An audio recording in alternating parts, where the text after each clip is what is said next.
Dr. Trivers to name at least 2 or 3 proven beneficial mutations that increase genetic complexity. Because you would have to have trillions of those to get your theory to work, to go from a rock to a human, over 4.6 billion years. Now, the one that they always give is sickle cell anemia. Here we go. This professor said, sickle cell anemia proves evolution because people who get, in Africa, who get sickle cell anemia cannot get malaria, or at least are less likely to get malaria. I said, well, that's brilliant, sir. That's like saying if you cut off your legs, you can't get athlete's foot. You know, that's not an increase in genetic complexity. It's a loss of information. In both cases, it's a loss of information. It's not a gain of information. Talk about natural selection. Natural selection selects. It doesn't create a thing. And they keep using this natural selection as evidence for evolution. Natural selection is a selective process. It's not going to create anything. We go through this for days on videotape number 4. Selecting doesn't create a thing. Okay. The peppered moth is used in the textbooks as evidence for evolution. They tell the kids, they counted the moths on the trees and found it was 95% white moths and 5% black. And then when they burned coal in the factories, the trees turned black, so they counted the moths again. And now it was 5% white and 95% black. The truth of the matter is, the whole story is a phony. It didn't happen. After 40 years of watching, they found a total of 2 moths on the trees. 2. So they glued dead moths to a tree trunk to take that picture for your kid's textbook. This is a lie, been proven wrong years ago. It ought to be taken out of the textbooks. Even if it were true, it's still a moth, and it's still the same 2 colors of moth. It's a variation of the population percentage. It's not evolution. That's not evidence for evolution. But they still keep this in the textbooks because they don't have anything else. Okay, let's see. All the evidence that they give, I am convinced, has been proven wrong a long time ago. Let's see. Get a couple of things here. They tell the kids that fruit fly is evidence for evolution. They put the flies in the laboratory and nuked them and microwaved them and x-rayed them and did all kinds of mean things to make those flies have mutated babies. They got flies with curled wings. They fly around, couldn't go anywhere. They got flies with no wings. What do you call that? Crawl. You can't fly. Okay? But after raising all these mutated flies, they concluded there were absolutely no improvements. The natural limits to biological change. Dr. Lester said, fruit flies refuse to become anything but fruit flies under any circumstances yet devised. Well, duh. It's true fruit flies produce a variety of babies, but every variation they got was worse off.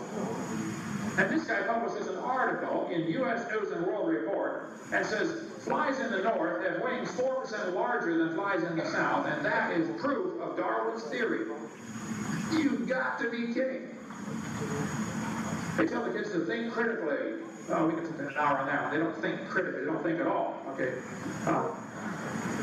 They say evidence for evolution comes from homologous structures, from the forelimbs of birds, dolphins, and humans, from vestigial structures, and from molecules, proteins. Well, now, we could take all those again and spend all night, but the evidence for homology is right here in the textbook. It says the human has 2 bones in the wrist, called the radius and the ulna. There they are, boys and girls. And the penguin has 2 bones in his flipper, called the radius and ulna. Yep, that proves we got a common ancestor. That's the message they get across in the textbooks. These homologous structures provide evidence that these animals evolved from a common ancestor. Talks about the crocodile limb, same thing. Okay, it goes over and over. Seal slipper. Here it is. Comparative anatomy provides further evidence of evolution. Commonality suggests that these and other vertebrate animals are all related. They probably evolved from a common ancestor. Now, if somebody wants to believe that, honestly, I don't care what they believe. That's perfectly fine. But that's not science. It probably proves they have a common designer. Similarities might prove the same designer made them. Hello? It's not proof of a common ancestor. Students are never shown there are other options. They're being brainwashed, not educated. This is all over the world. There's a textbook from Latvia, one from Ireland. It's all over the world. The same stuff. In Russia, I've been to 30 countries. They use the same stuff over and over and over. Similar design might prove the same designer made them. Let's see. I'm going to run out of time. They say we've got evidence from development. This is still used in textbooks all over the world, proven wrong in 1874. Here, this guy said the similarity between early stages in development helped convince Darwin that all forms of life shared common ancestors. Darwin considered this by far the strongest class of facts in favor of his theory. What they're talking about here is the embryonic development of different creatures. This Irish textbook says the presence of fish-like structures in embryos of different species shows these animals have evolved from fish and share the basic pattern of fish development. Are they saying the human goes through the fish stage? Yes, they are. The evolutionary idea that Sigmund Freud relied on most heavily in the manuscript is the maxim that ontogeny recapitulates phylogeny, which is the embryo goes through the gill slit process here. That is, the development of the individual recapitulates the evolution of the entire species. This is baloney. It's been proven wrong 128 years ago. The embryo has these folds of skin right there, and this textbook says they have gills like a fish.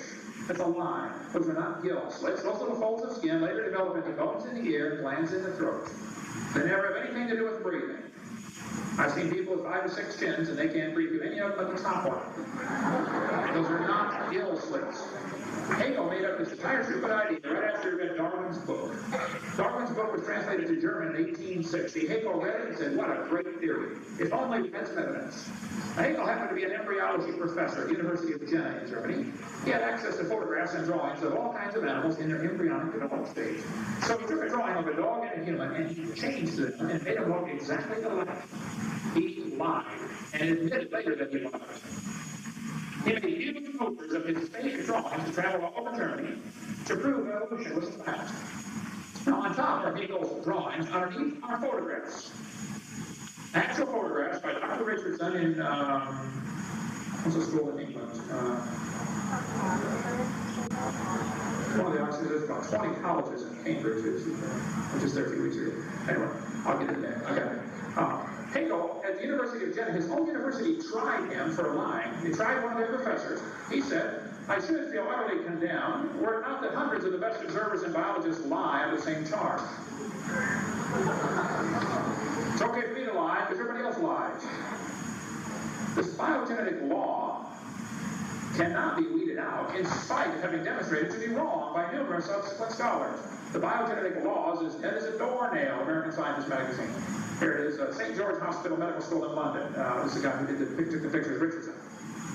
He said, Hegel confessed the drawing from memory and was convicted of fraud, but the drawings persist. Why did they keep this in the books? Hegel's exact chart was used in the textbook used in University of West Florida in Pensacola just last year. They're still teaching this, and it's in textbooks all over the world. You see the biology book you guys have here? Do you have that with you tonight? It's in the 10th grade biology book. They're still teaching the embryo has gill slits. Now look, folks, I know it takes a while to get textbooks up to date. 125 years is long enough, okay? There's that page on the book, okay? Ken Miller still using it. He teaches at Brown University in Rhode Island. I debated Ken Miller once on the radio. He won't do it again. We tried everything we can to get him to debate me again. And I appreciate you doing this again. But Ken Miller is using this as evidence. 1998 textbook used in Pensacola, Florida, using the embryonic gill slits. Presence of gills and tails, the gill slits on a mammal. This is simply not true. Here's a 2000 textbook, 2001 junior high textbook. The similarities provide evidence that these three animals evolved from a common ancestor. Vertebrate embryos and similar characteristics. It's used all over the place. Gills of a fish. Humans and fish embryos resemble each other because humans and fish share a common ancestor. 5 minutes, okay. Used in college textbooks. Evolutionary history of organisms is also seen in the development of embryos. Here we go again. Now look, if you have evidence for evolution, show me. But don't use this. This is a lie, okay? This is not true. So if you got some evidence, I would like to see it. Oh man, 5 minutes and I went to the wrong, I don't have a hyperlink page here. Just give me a second. According to evolution, things get better automatically, you know? Okay, here we go. Textbooks are going to tell your